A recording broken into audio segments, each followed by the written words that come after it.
మారుతున్న కాలానికి అనుగుణంగా గిరిజన ప్రాంత రైతులు కూడా కూరగాయల సాగుపై మక్కువ చూపిస్తున్నారు. తక్కువ పెట్టుబడితో ఎక్కువ లాభాలు పొందేలా పంటలు పండిస్తున్నారు.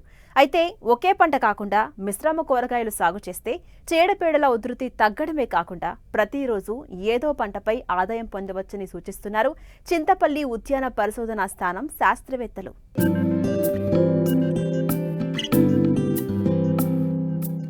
వ్యవసాయంలో తక్కువ సమయంలో ఎక్కువ లాభాలు ఆర్జించేందుకు రైతులు కూరగాయల సాగును ఎంచుకుంటున్నారు. కొన్నేండ్లుగా కూరగాయలు సాగు చేస్తున్న రైతులు ఇదే నిజమని చెబుతున్నారు.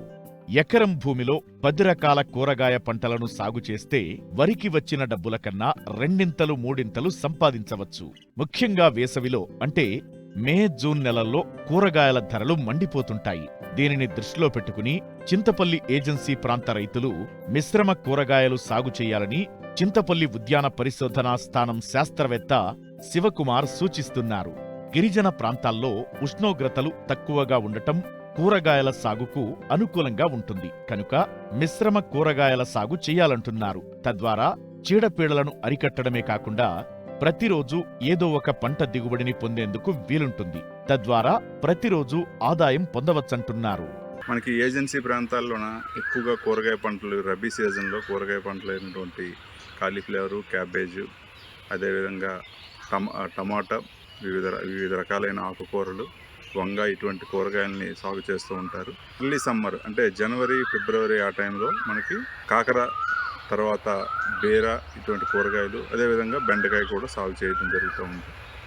అయితే ఈ మధ్యకాలంలోన ఏజెన్సీ ప్రాంతంలో ఉండే ఎక్కడైతే నీటి వసతి ఉంటుందో ఆ ప్రాంతాల్లోన ఎక్కువగా అంతర పంటలు వేయమని చెప్తున్నాము. అంతర పంటల వలన ఉపయోగాలు ఏంటంటే మనకి ఈ మధ్యలో చూసుకున్నట్లయితే కూరగాయ పంటల్లోనే ఎక్కువగా ఈ రసం పీల్చే పురుగులు, అదేవిధంగా వైరస్ తెగుళ్ళు ఉధృతి ఎక్కువగా ఉంది. దీనిని నివారించడం కోసం వివిధ రకాలైన క్రిమిసంహారక మందులు పిచికారీ చేయడం ఎక్కువగా జరుగుతూ ఉంది. దానివల్ల ఏంటంటే వినియోగదారులకు కూడా ఆరోగ్యపరంగా సమస్యలు ఎదురవుతూ ఉంటాయి. కనుక దీన్ని నివారించడం కోసం అంతర పంటల్ని మనం ప్రమోట్ చేస్తున్నాం. అంతర పంటలు సాగు చేయడం వల్ల రైతులకి ప్రతిరోజు ఆదాయం దొరకడంతో పాటు న్యాచురల్గా మనకి ఈ పురుగులను కూడా కంట్రోల్ చేయడానికి అవకాశం ఉంటుంది.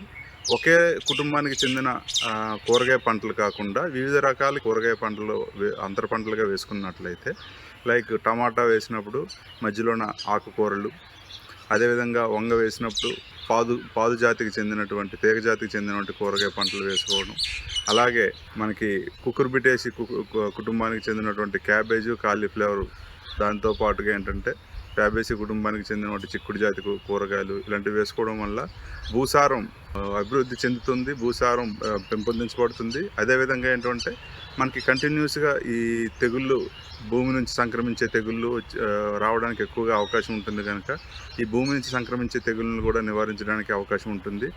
అదేవిధంగా రైతుకు కూడా ఏంటంటే 365 రోజులు రైతుకి ఆదాయం వస్తూ ఉంటుంది. కనుక రైతు నికర ఆదాయం కూడా పెంపొందించడానికి అవకాశం ఉంటుంది.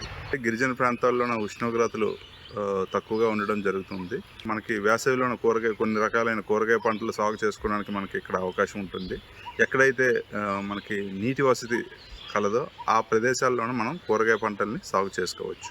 ముఖ్యంగా ఈ వేసవిలో కూరగాయ పంటలు చూసుకున్నట్లయితే టమాటా, అదేవిధంగా వంగ, బేర, కాకర, అలాగే చిక్కుడు జాతి కూరగాయలు అనేటువంటి క్లస్టర్ బీన్, గుత్తు చిక్కుళ్ళు ఇలాంటి పంటలు వేసుకున్నట్లయితే గిరిజన రైతులకి మంచి ఆదాయం రావడానికి అవకాశం ఉంటుంది. వేసవి కాలంలోన మనకి మే జూన్ కాలంలో చూసుకున్నట్లయితే కూరగాయ పంటల్లోన మనకి ధరలు అనేవి అధికంగా ఉండడం జరుగుతుంది. ఎందుకంటే కూరగాయల సాగు వేసవి కాలంలో తక్కువగా ఉండడం ఇలాంటి పరిస్థితులు ఉంటాయి. కనుక వేసవిలో మనకి కూరగాయ పంటల ధరలు అనేవి ఎక్కువగా ఉంటాయి.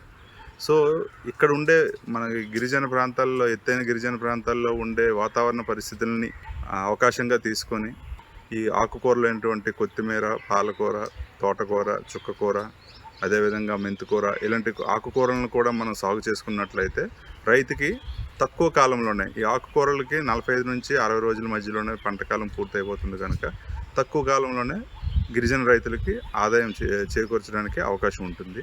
కూరగాయలు సాగు చేస్తున్న రైతులు ఆ పంట నుండి తగిన ఆదాయం పొందాలంటే ఆయా పంటలను బట్టి 1 నెల నుంచి 4-5 నెలల సమయం పడుతుంది. ఈలోగా దానికి కావలసిన పెట్టుబడి కోసం విత్తనాలు, ఎరువులు, పురుగుమందుల కోసం ఖర్చు చేయాల్సి ఉంటుంది.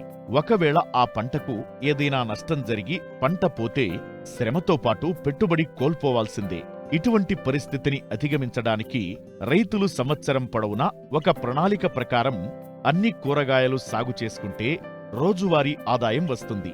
ఒకవేళ వాతావరణ పరిస్థితులు అనుకూలించకపోయినా, ఇంకే విధమైన నష్టం జరిగినా, 1-2 రకాల పంటలు నష్టపోయినా మిగతా వాటి నుండి ఎంతో కొంత ఆదాయాన్ని పొందవచ్చు.